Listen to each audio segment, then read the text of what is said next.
Yes. Welcome to 805 Sports Talk. I'm Joe Bailey. To my right is Kenny Cress. To my left is Lorenzo J. Reyna. And you may notice we're missing Elliot Stern this week. He's out sick. So first off, best of luck to Elliot getting right. And hopefully he'll be back with us next week. But for the last week or since last Friday night, the big story around here is Lompoc football. They played at Corona Del Mar in the semifinals last Friday night, had a 28-10 lead in that second half, ended up losing 35-34. So our football coverage for this season is officially over. But correspondent Brian Stanley caught up with Coach Andrew Jones on Wednesday, got his thoughts on what happened in that game, and just kind of wrapped up the season, who he thought were some standout players this year. And just talked about that senior group that he has. He's losing about 6 really key players on that defensive front. So Brian caught up with Coach Jones.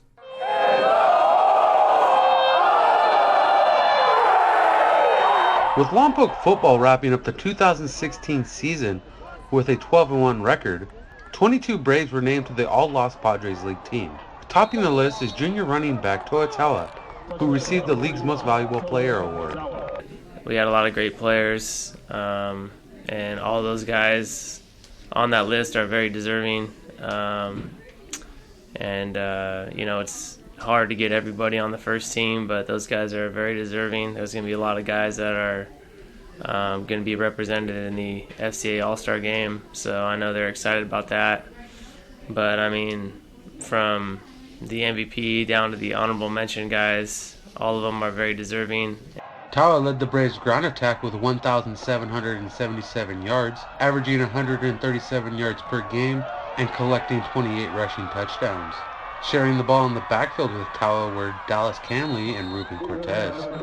Well, they're special. Between Toa, Ruben, and Dallas, and there's one football. So it can be very hard and difficult to share the ball. They were all very understanding about we're trying to move the chains and win ball games.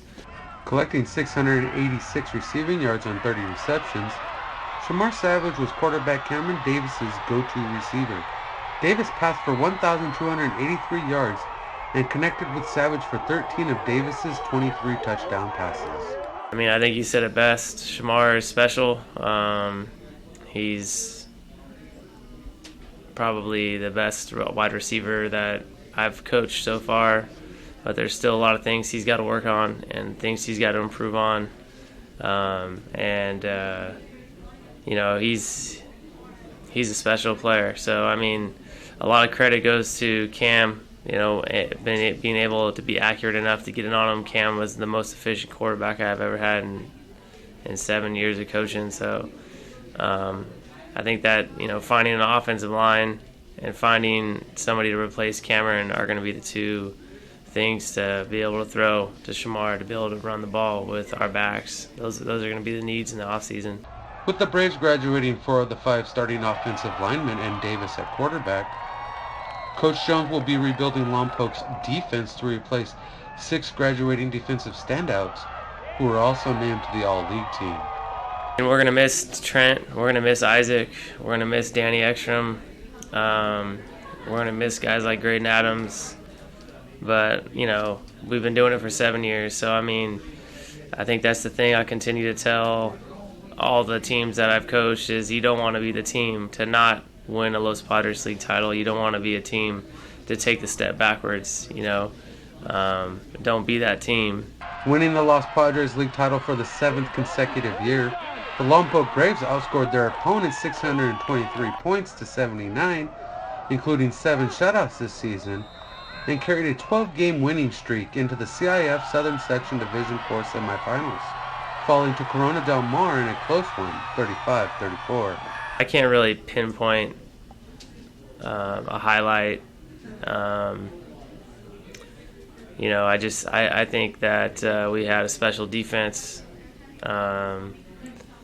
and we had probably the quickest striking offense I've ever had. Probably, we had probably more big plays this season offensively than I've had in a long time. We were more of a grinded out team. in years past, and this year you could snap your fingers and we were up 28-0. For 805 Sports Talk, Brian Stanley reporting. So we had Brian Stanley was at that game, and then you, Lorenzo, were also got to see it firsthand what happened. So can you kind of break down what you think happened with Lompoc kind of, letting Corona Del Mar back in that game and ultimately losing by a single point?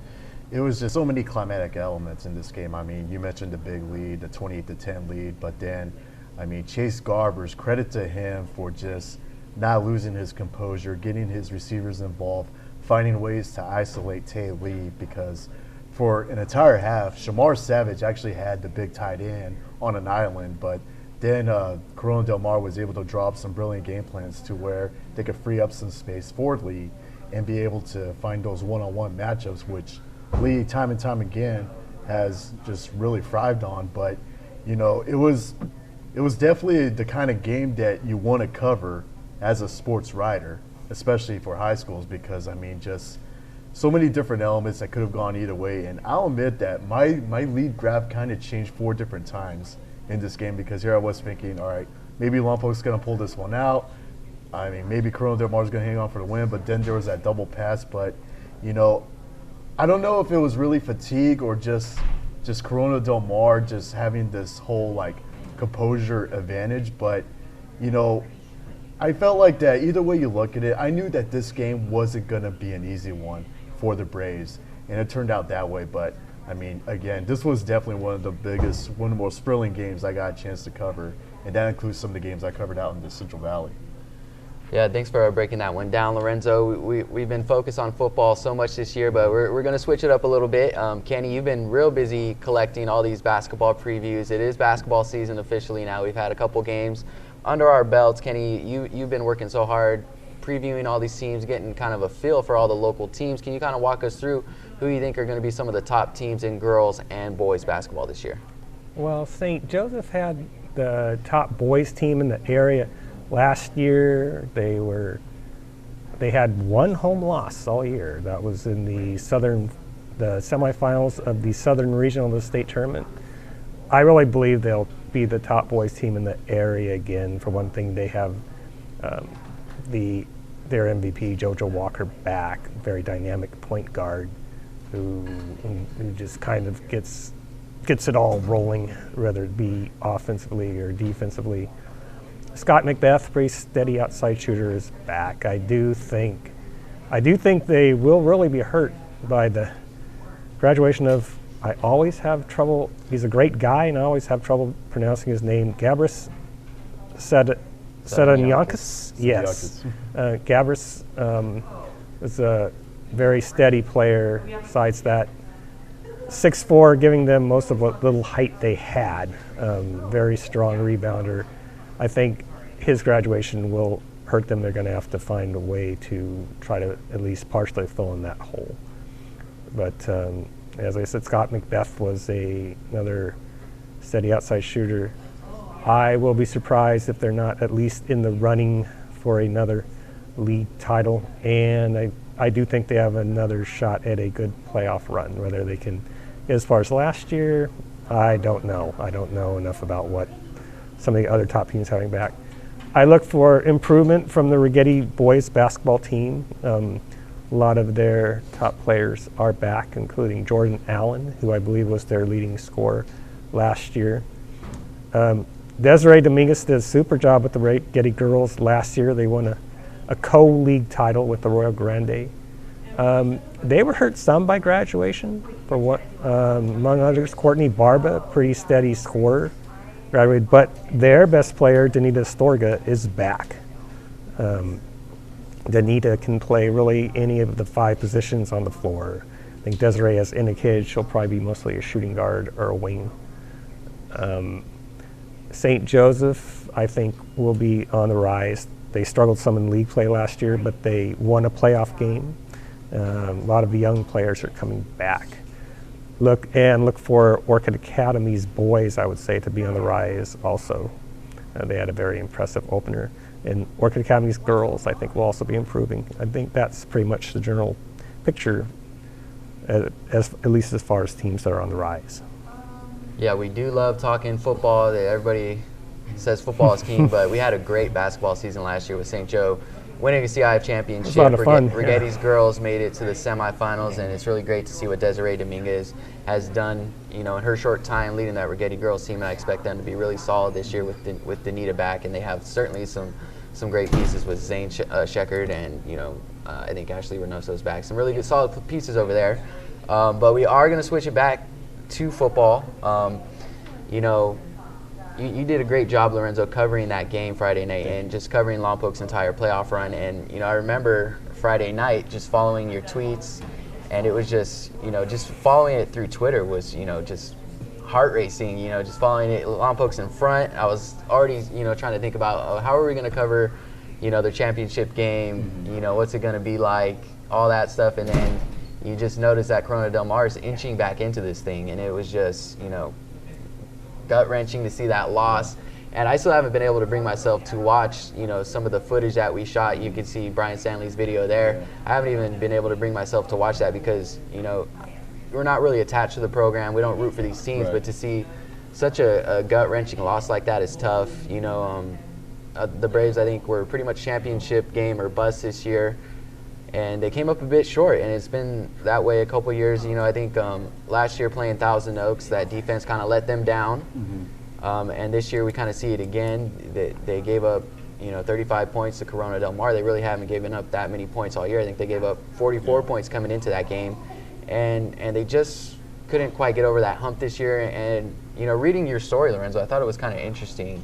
That final quote from Coach Andrew Jones saying he wasn't sure or he didn't think the Braves belonged in Division 4, but I think that was a good spot for them. There they are on the road. They were the number 2 seed, and they had a 28-10 lead on the 3 seed, Corona Del Mar, which has just been a solid program, over the last 5 or 6 years. So I think it was a good fit for them in that division. I think they should have made the championship game this year, and I think they could have given Sierra Canyon maybe a run for their money. I think Sierra Canyon probably would be a big favorite, but I think that's a good division for Lompoc, and with them making the semifinals this year and going 12-1, I think they'll probably stick around right in that Division 4 range. If they make a championship game or semifinals, they might get moved up another division, but I think Division 4 is probably right where they belong with the way they've been playing this year. How did you feel about that comment from Jones Friday night? It is a double-edged sword. I mean, here's the thing. Lompoc did blow out 2 Division 4 teams in these playoffs before losing by a point to Corona Del Mar. So, to me, that signifies that Lompoc does belong in that division. Now, granted, Jones was anticipating maybe Division 5 or Division 6, and he's basing on the enrollment numbers, which is usually common when it comes to determining which division a school gets placed in. But I truly felt that, considering the high level of playing field that Lompoc was in and considering how they responded to it, I do feel like that the Braves are going to be in Division 4 for at least another good 2 to 3 years. As it is, Jones also mentioned how Calabasas more than likely is going to make the bump to Division 4 by next year as well. And there's a perception that maybe Lompoc and Calabasas were supposed to switch places. Lompoc in Division 5, Calabasas in Division 4. But, to answer that question, I mean, I did believe that Lompoc did belong in Division 4, judging by what I saw in these playoffs.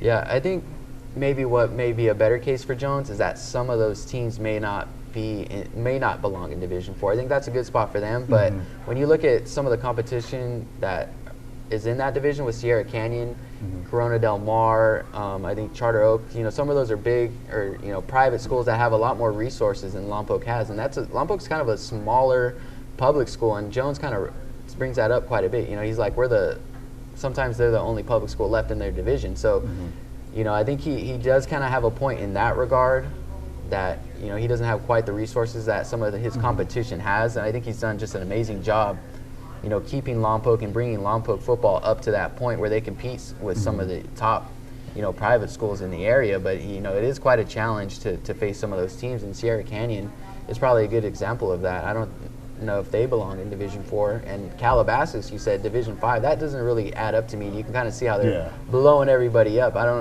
I think Calabasas should be a Division 2 or Division 1 at some point. I don't know if they'll keep bringing in the talent that they have this year, but if everything was rated on this year, I think Calabasas is a Division 1 team. If anything, Calabasas should be where Rio Grande is.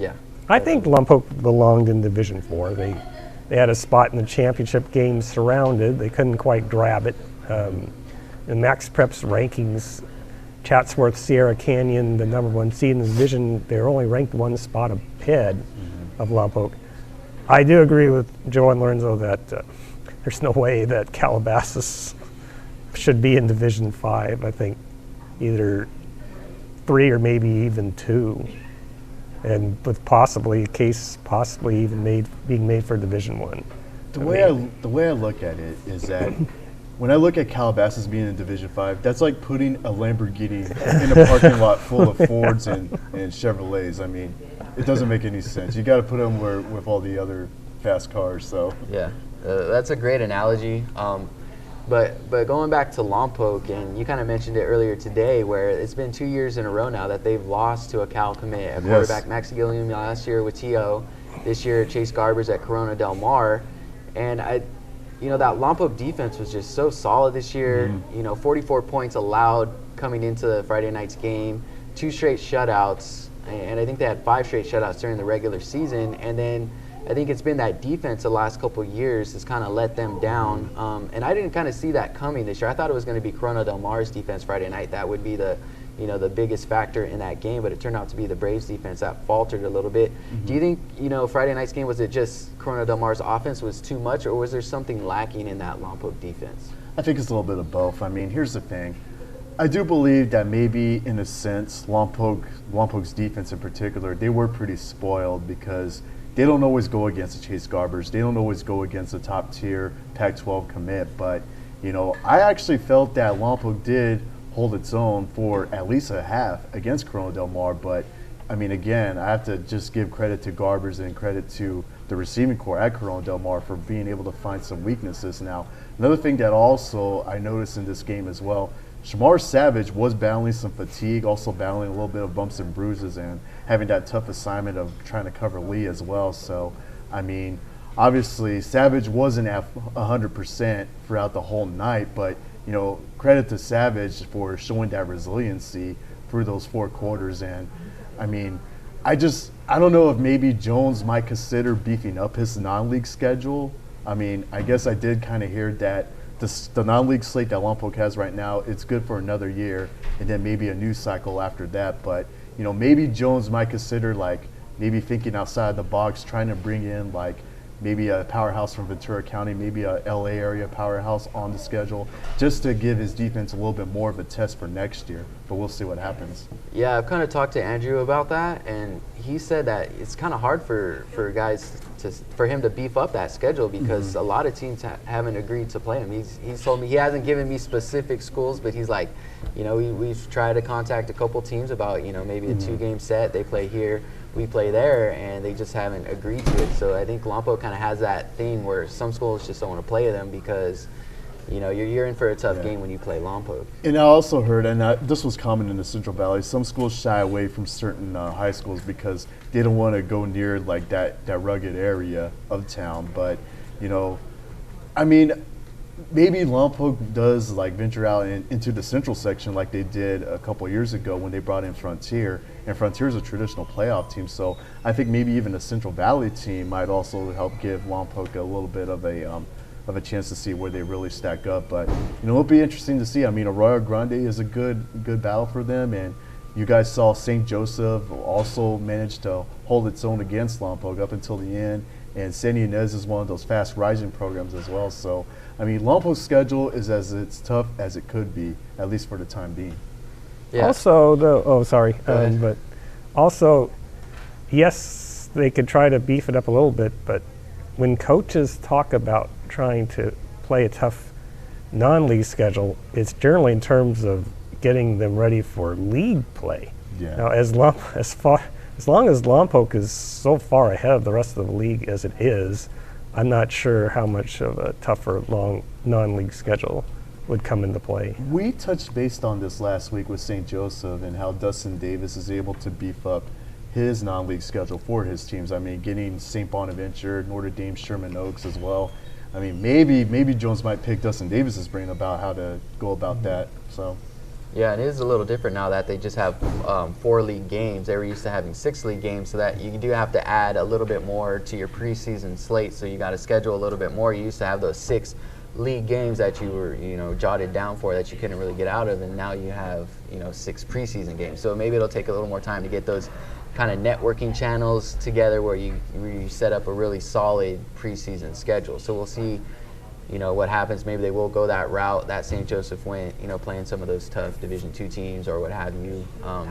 But again, it's kind of interesting. Last point on Lompoc football is that, Andrew Jones came in, won 2 straight championships, but I think it's been 5 straight years now that they haven't, won a championship. I don't think they've been back to the championship game in a while as well. How do you think Lompoc feels about not winning a championship? Think there's some pressure there to win another one? Do you think they're doing just fine with these semifinals appearances? How do you think Lompoc football? I know the community loves those championships. How do you think they feel about it? Are they happy with where everything's at right now? Well, Lompoc's a community of 40,000 plus people, and I would say at least a good majority of them are football fans. I can't read people's minds, so as much how much pressure he's facing, I'm not sure. It would not surprise me if some of although Andrew I think is very popular in the community, it would not surprise me if some of the long-standing veterans who remember those glory years might not be growing a bit restless, so to speak.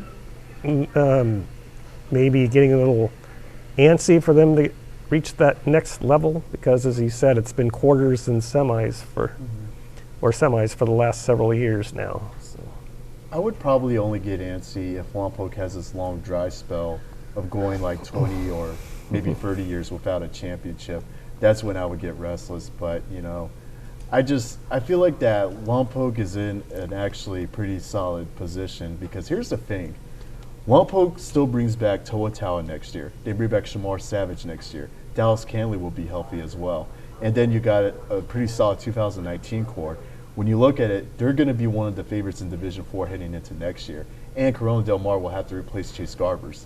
Yeah, I definitely don't think Lompoc's going to take a step back next year with exactly what you said. And I think, Cameron Davis was great at quarterback this year. I think, 21 touchdowns to like 3 interceptions or something like that. And I think Xavier Nix is probably going to take over that position. He looked pretty good in like spot duty and stuff like that. So, yeah, I think they're going to be solid. They do have to replace some key components on that line. Isaac Black's going to be gone. I think Fred Perry's going to be graduated as well. RJ Grice as well. Yeah, definitely. We're looking at the all LPL teams, and it's just littered with Lompoc guys. But a lot of them are juniors. Jelani Henderson was great this year, leading that defense. Ruben Cortez is going to be back, and they're going to lose Trenton Carter, and some key pieces, but I definitely don't think Lompoc will take a step back. But it seems like since Lompoc won those 2 championships, everything's kind of fallen, in their path and has gone against them winning. It started with them, I think they went 14-0 and then got passed over by Washington Union for the state bowl game. And then after that, it seems like everything's kind of gone downhill for them in regards to everything that's out of their control. With the CIF moving them up, I think they were in the Northern Division, then the Western Division, or I think Western and then Northern. A tougher division where they've had to play Sarah and Chaminade's, teams like that, where Lompoc really doesn't have the resources to match wits with them, and it's kind of been a tough journey to find out where they belong, because they've been so dominant here in our area that the CIF says, all right, go play the best teams in Southern California in the Southern section, and it's really not a competitive fight with them playing Sarah a couple times.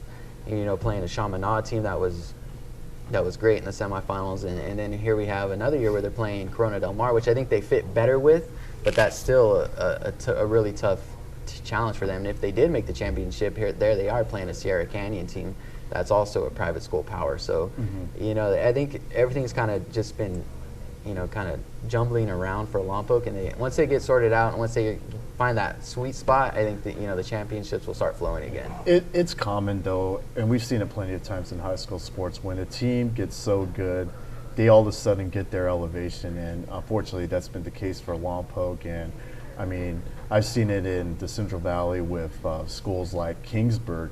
Kingsburg's enrollment is barely over 1,000, and they ended up going as high as Division II. Now they're back to Division III. So it is common, but again, I just feel like that Jones has the program in a better position than where it was when Robin Lucan was at his last few years at the helm. Yeah, and one last thing, I am happy that this RCF Southern Section Football has the numbered divisions now instead of having the Western Division and Northern Division and Northwest Division. Those are a little hard to keep track, so thankfully we have Division 1, 2, 3, and 4, kind of like what the Central Section and does. All the way to 13. Yeah. So all the way to 13. All the way to 13. So, we're pretty much almost done with our football coverage. We're going to start working on our all-area teams. That's going to be a lot of fun. I'm sure it will be Lompoc heavy as well, but Santa Maria had a great season. St. Inez had a great season. Of course, St. Joseph had a great season, and Arroyo Grande. So we're going to start working on our all area teams. We'll have that probably in the next couple of weeks, so look out for that. We've had a lot of the all league teams come in as well. We've already printed the LPL teams for football, Northern League, and then we'll have Pac-5 in Thursday's paper. So look out for all that stuff. Thank you guys for tuning in once again. The basketball season is here. So if you're going to be watching 805 Sports Talk over the holiday break and in the coming weeks, we'll have a lot of good high school basketball coverage for you as well. We've also got some soccer, some girls water polo. So we'll have all that good stuff on 805 Sports Talk once again. Thank you guys for tuning in.